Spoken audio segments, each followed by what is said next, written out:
सत सत नमन करता हूँ आप लोगों को।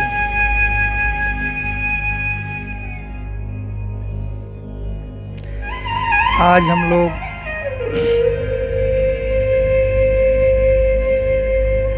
हमेशा ये हम लोग को सुनने के लिए मिलता है, अकेले हो जाना, स्वयं में भीड़ में भी अपने आप को अकेले महसूस करना,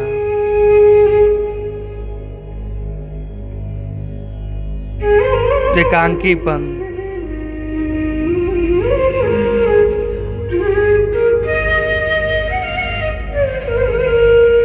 एकांत में।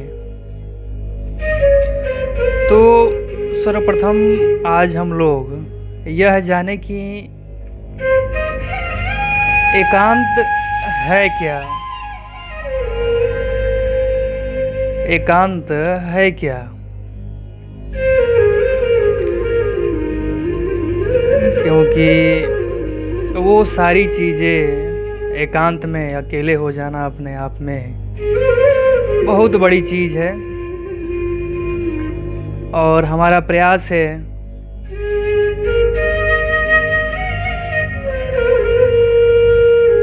कि हर व्यक्ति के अंदर ये भाव को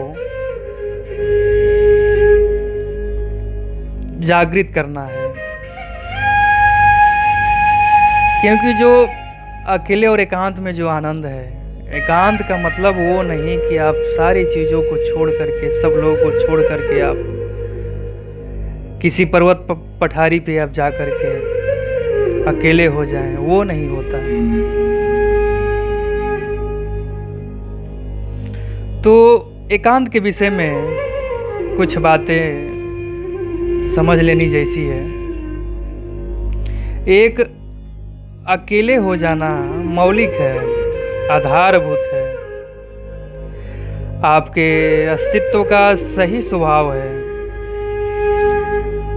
माँ के भी गर्भ में आप अकेले थे, पूरी तरह अकेले थे आप। और मनोवैज्ञानिक कहते हैं कि निर्वाण की, बुद्धत्व की, मुक्ति की या स्वर्ग की आकांक्षा माँ के गर्भ की गहन स्मृति के कारण है। पूर्ण एकांत को और उसके आनंद को आपने जाना है। आप अकेले थे, आप परमात्मा थे, वहाँ और कोई न था, न कोई आपको परेशान कर रहा था, न कोई बाधा डाल रहा था। अकेले आप ही मालिक थे, कोई संघर्ष नहीं था। पूर्ण शांति थी, मौन था, कोई भाषा नहीं थी। आप अपने अंतरतम में स्वयं थे, आपको पता नहीं है, लेकिन वह स्मृति आपके गहन में, आपके अचेतन में अंकित है।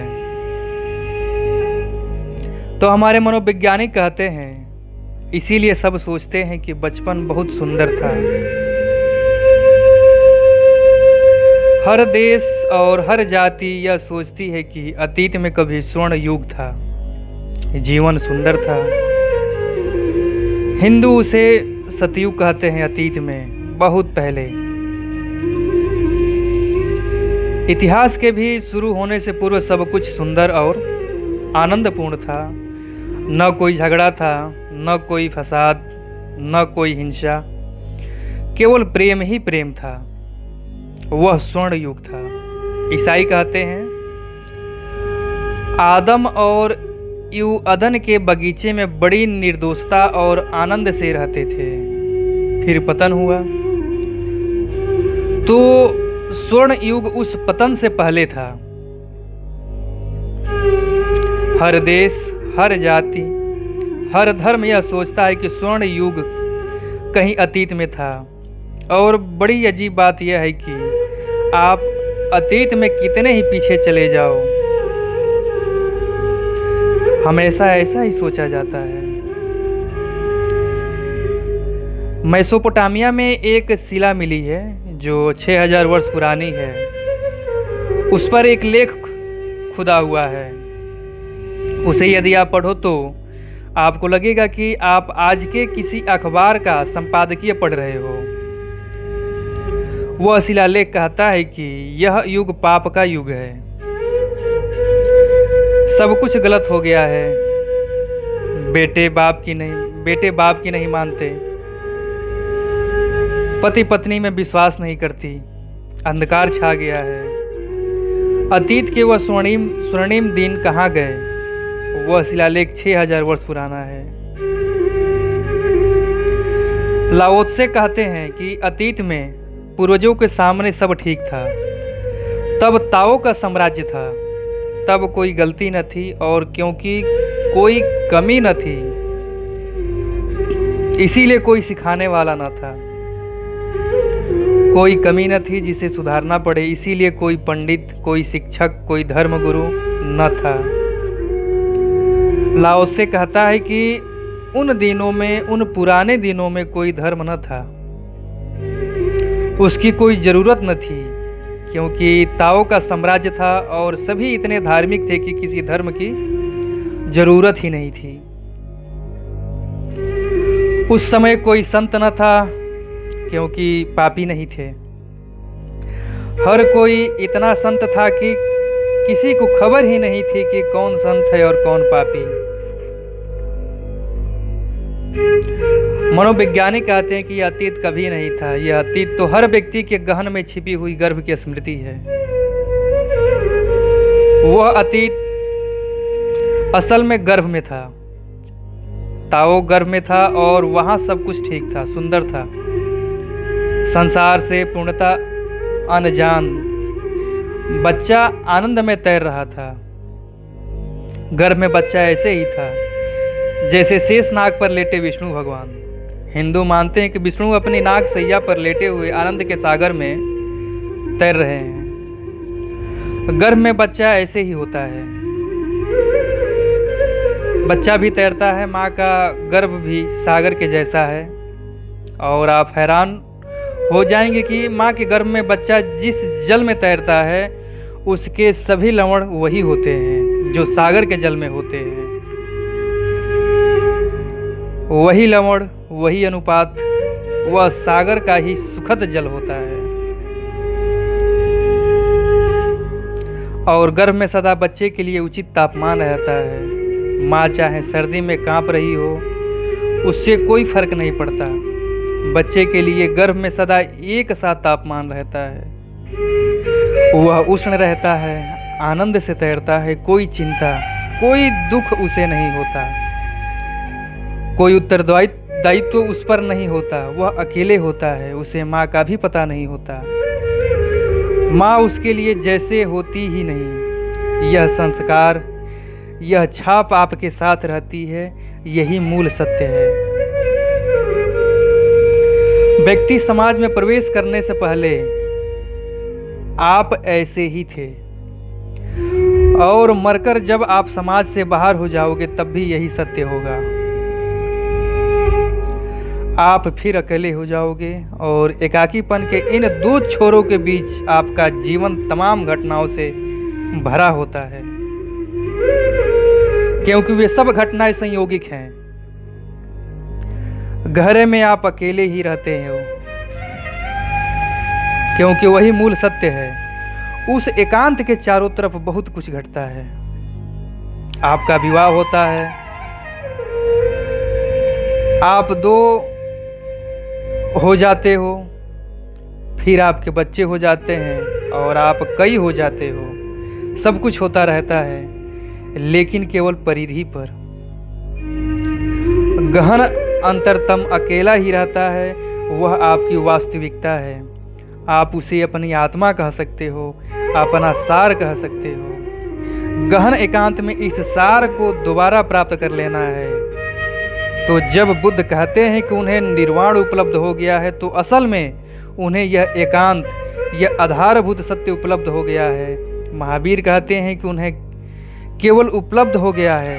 केवल का अर्थ ही है एकांत, एकाकीपन। घटनाओं के झंझावत के नीचे ही यह एकांत मौजूद है। यह एकांत आपसे ही है, जैसे माला में धागा। मन के दिखाई पड़ते हैं, धागा नहीं दिखाई पड़ता, लेकिन मन के धागे से ही संभले हुए हैं। मन के तो अनेक हैं, मन के तो अनेक है, लेकिन धागा एक ही है। वास्तव में माला इस सत्य का प्रतीक है। धागा है सत्य और मन के हैं घटनाएं जो उसमें पिरोई हुई है। और जब तक आप भीतर प्रवेश करके इस मूलभूत सूत्र का वहां तक नहीं पहुंच जाओ, आप संताप में ही रहोगे, विषाद में ही रहोगे। आपका एक इतिहास है, संयोगों का इतिहास, और आपका एक स्वभाव है जो गैर ऐतिहासिक है। आप किसी तारीख को, किसी स्थान पर, किसी समाज में, किस युग में पैदा हुए। आपको एक ढंग से पढ़ाया गया, आपने कोई व्यवसाय किया, किसी स्त्री के प्रेम में पड़े, बच्चे हुए, ये सब नाटक के मन के हैं, इतिहास है। लेकिन गहरे में आप हमेशा अकेले ही हो। और यदि आप इन घटनाओं में स्वयं को भूल गए तो आप यहाँ होने के अपने लक्ष्य से ही चूक गए। तब आपने स्वयं को इस नाटक में खो दिया और उस अभिनेता को भूल गए जो इस नाटक का हिस्सा नहीं था, केवल अभिनय कर रहा था। यह सब अभिनय है। इसी कारण हमने इतिहास नहीं लिखा। असल में यह निश्चित कर पाना बड़ा कठिन है कि कृष्ण कब पैदा हुए और कब मरे, राम कब पैदा हुए कब मरे, या वे कभी पैदा हुए कि नहीं, कि केवल काल्पनिक कथाएं हैं। हमने इतिहास नहीं लिखा और कारण यह है कि हम धागे में ही उत्सुक हैं, मनकों में नहीं। वास्तव में धर्म के जगत में जीसस पहले ऐतिहासिक व्यक्ति हैं, लेकिन वह अगर भारत में पैदा हुए होते तो ऐतिहासिक ना होते। भारत में हम सदा धागे की खोज करते रहे हैं। मनकों को हमने कोई खास महत्व नहीं दिया, लेकिन पश्चिम शाश्वत की अपेक्षा घटनाओं में, तथ्यों में, क्षण भंगुर में अधिक उत्सुक है। इतिहास जो नाटक है, भारत में हम कहते हैं कि राम और कृष्ण हर युग में होते हैं, बहुत बार हो चुके हैं और धागे भी बहुत बार होंगे। इसलिए उनके इतिहास को ढोने की जरूरत नहीं है। वे कब पैदा हुए इसका कोई महत्व नहीं है, यह अप्रासंगिक है। उनका अंतरतम केंद्र क्या है, वह धागा क्या है, यह बात अर्थपूर्ण है। तो हमें इस बात में रस नहीं है कि वे ऐतिहासिक थे या नहीं, कि उनके साथ क्या क्या घटनाएं घटी। हमारा रस तो उनके प्राणों के केंद्रों में है कि वहाँ क्या घटा। जब आप एकांत में जाते हो तो आप धागे की ओर जा रहे हो। जब आप एकांत में जाते हो तो आप प्रकृति में जा रहे हो। जब आप वास्तव में ही अकेले हो, दूसरों के बारे में सोच भी नहीं रहे, तो पहली बार आपने अपने चारों ओर प्रकृति के जगत का बोध हुआ है। आप उसके साथ जुड़ जाते हो। अभी तो आप समाज से जुड़े हुए हो।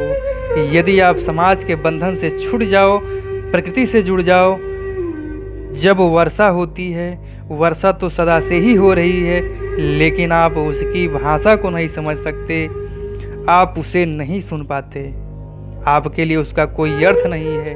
अधिक से अधिक आप केवल उसके जल के उपयोग के बारे में सोच पाते हो, तो उपयोग तो हो जाता है, लेकिन कोई संवाद नहीं हो पाता।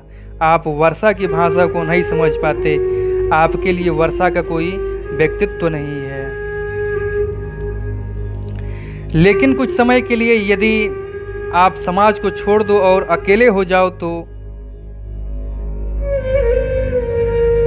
आप में एक नई अनुभूति होने लगेगी। वर्षा आएगी तो आपसे गुनगुनाएगी।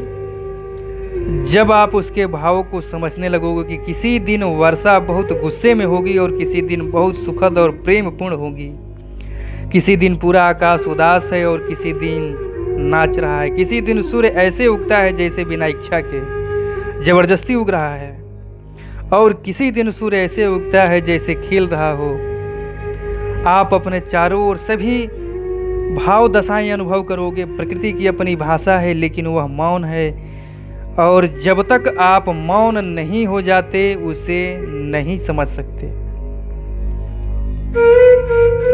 लयबद्धता की पहली सतह समाज से जुड़ी है, दूसरी प्रकृति के साथ, और तीसरी गहनतम सतहताओं या धर्म के साथ। वह शुद्ध अस्तित्व है। फिर वृक्ष और वर्षा और मेघ भी पीछे छूट जाते हैं, तब केवल अस्तित्व बचता है। अस्तित्व में भाव की कोई तरंगे नहीं है। अस्तित्व सदा एक सा रहता है, सदा उत्सव में लीन, ऊर्जा से प्रफुल्लित। लेकिन पहले समाज से प्रकृति की ओर मुड़ना होगा, फिर प्रकृति से अस्तित्व की ओर। जब आप अस्तित्व से जुड़ जाते हो तो बिल्कुल अकेले होते हो, लेकिन वह एकांत गर्भ के बच्चे के एकांत से भिन्न होता है। बच्चा अकेला होता है लेकिन वास्तव में वह अकेला नहीं होता। उसे तो किसी और की खबर ही नहीं होती, वह अंधकार से ढका होता है, इसीलिए अकेला अनुभव करता है। सारा संसार उसके चारों ओर होता है लेकिन उसे खबर नहीं होती। उसका एकांत तो अज्ञान के कारण है। जब आप चैतन्य होकर मौन होते हो, अस्तित्व के साथ एक होते हो, तो आपका एकांत अंधकार से नहीं प्रकाश से घिरा होता है।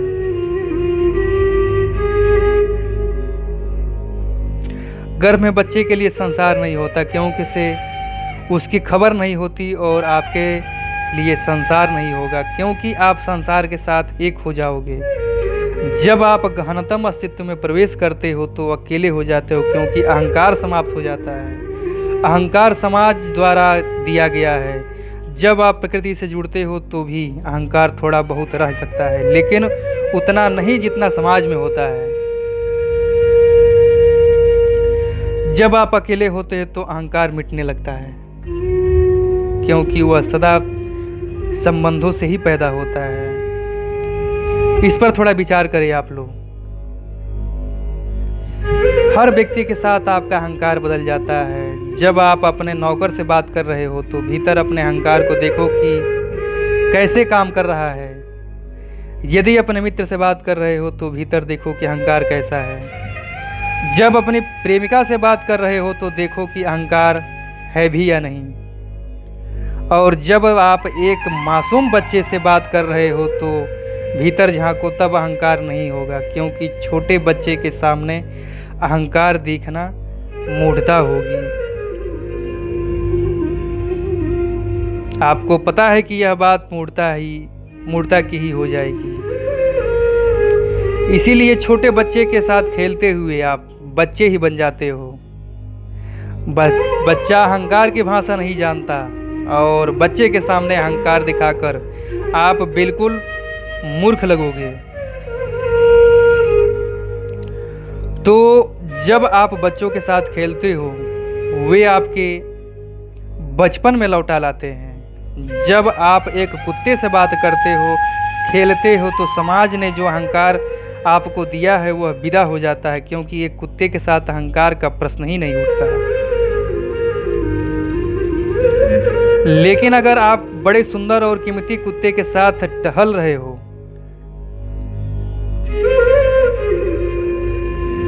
और कोई आपके पास सड़क पार कर जाता है तो कुत्ता भी आपका अहंकार जगा देता है, लेकिन आपका अहंकार कुत्ते ने नहीं उस आदमी ने जगाया है। आप तन कर चलते लगते हो, आपको गर्व महसूस होने लगता है कि आपके पास इतना सुंदर कुत्ता है, और वह आदमी ईर्ष्या करता दिखाई पड़ता है, तो अहंकार है।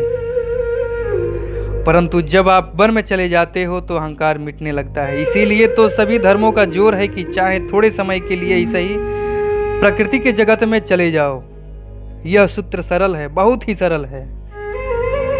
किसी ऐसे स्थान पर वास करो जो अंतहीन रूप से विस्तीर्ण हो। किसी पहाड़ी पर चले जाओ जहां से आप अंतहीन दूर तक देख सको।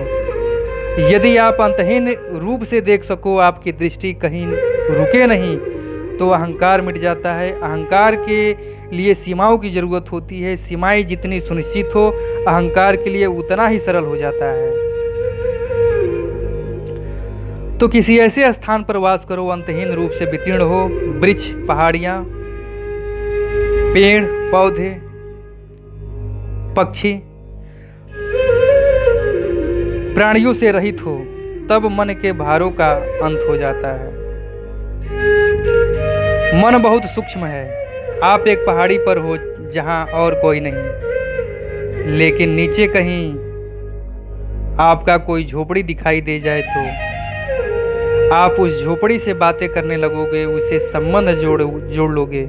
समाज आ गया। आप नहीं जानते कि वहाँ कौन रहता है, लेकिन कोई रहता है और वही सीमा बन जाती है। आप सोचने लगोगे कि कौन वहाँ रहता है। रोज आपकी नजरें उसे खोजने लगेंगी। झोपड़ी मनुष्यता की प्रतीक बन जाएगी। तो सूत्र कहता है, प्राणियों से रहित हो,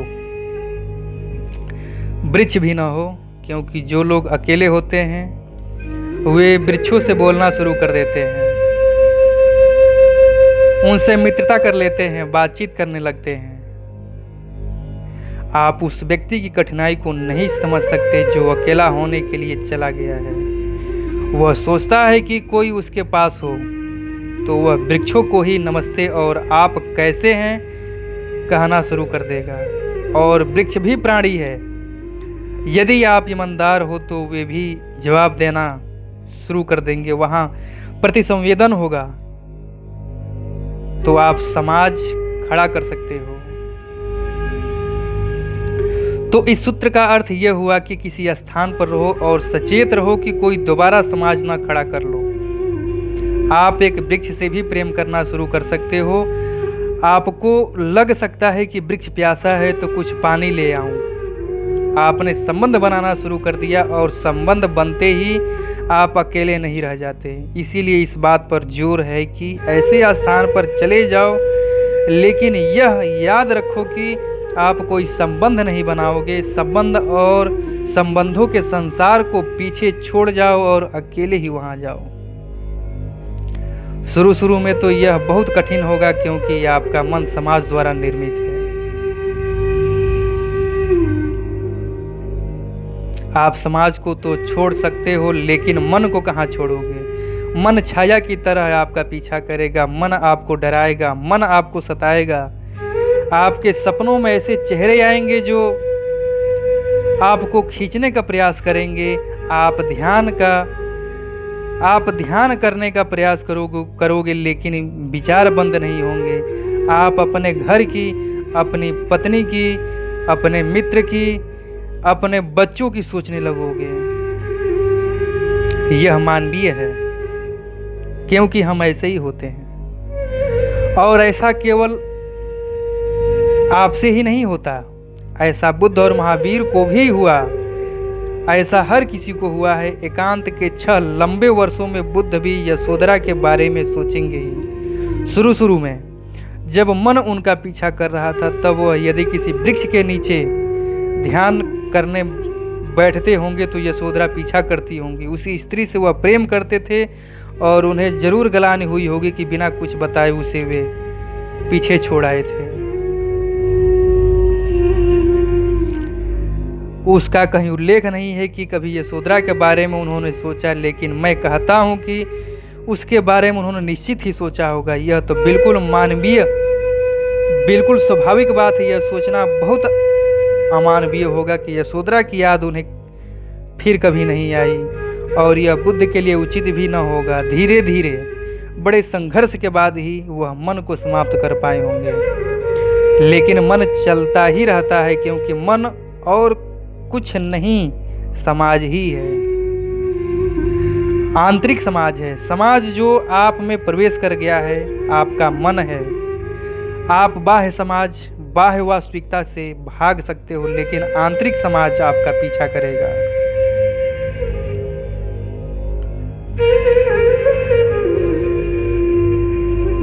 तो कई बार बुद्ध यशोधरा से बात किए होंगे, अपने पिता से बात किए होंगे, अपने बच्चे से बात किए होंगे, पीछे पीछे छोड़ आए थे। उस बच्चे का चेहरा उनका पीछा करता होगा। जब वह घर छोड़कर आए थे तो वह उनके मन में ही था। जिस रात उन्होंने घर छोड़ा, वे उस बच्चे को देखने के लिए ही यशोधरा के कमरे में गए थे। बच्चा केवल 1 ही दिन का था। यशोधरा सो रही थी और बच्चा उसकी छाती से लगा हुआ था। उन्होंने बच्चे की ओर देखा। वह बच्चे को गोद में लेना चाहते थे क्योंकि वह अंतिम अवसर था। अभी तक उस बच्चे को उन्होंने छुआ भी नहीं था और हो सकता था कि वह कभी वापस न लौटे और कभी उससे मिलना न हो। यह संसार छोड़ रहे थे तो वह बच्चे को छूना और चूमना चाहते थे, लेकिन फिर वह डर गए क्योंकि यदि वह उसे गोद में लेते तो यशोधरा जाग सकती थी और तब उसके लिए जाना बहुत कठिन हो जाता, क्योंकि पता ही नहीं वह रोना चिल्लाना शुरू कर देती। उसके पास एक मानवीय हृदय था। वह बहुत सुंदर है कि उन्होंने यह बात सोची कि यदि वह रोने लगी तो उसके लिए जाना कठिन हो जाएगा। तब जो भी उनके मन में था कि संसार व्यर्थ है, सब समाप्त हो जाता। वह यशोधरा को रोते हुए न देख पाते। वह उस स्त्री को प्रेम करते थे तो वह बिना कोई आवाज किए कमरे से बाहर आ गए।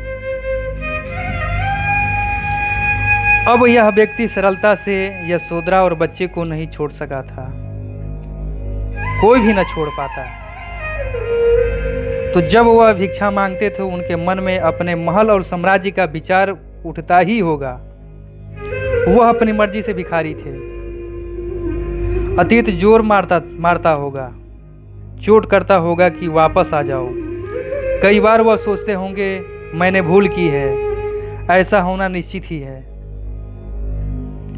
कहीं इस बात का उल्लेख नहीं है और कई बार मैं सोचता हूँ कि एक डायरी बनाई जाए कि उन 6 वर्षों में बुद्ध ने मन को क्या हुआ, उनके मन में क्या चलता रहा।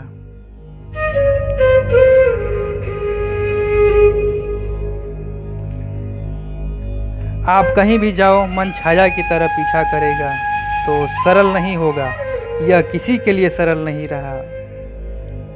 अपने तो सचेत रहने के लिए बड़ा संघर्ष करना पड़ेगा, बार बार संघर्ष करना पड़ेगा ताकि मन के शिकार ना हो जाओ।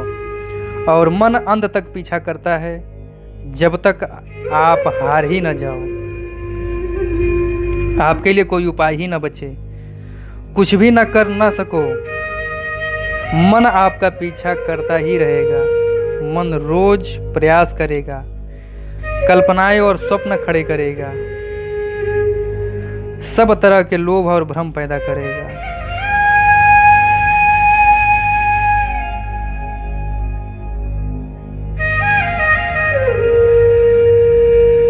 आज के लिए इतना ही। जय श्री कृष्ण।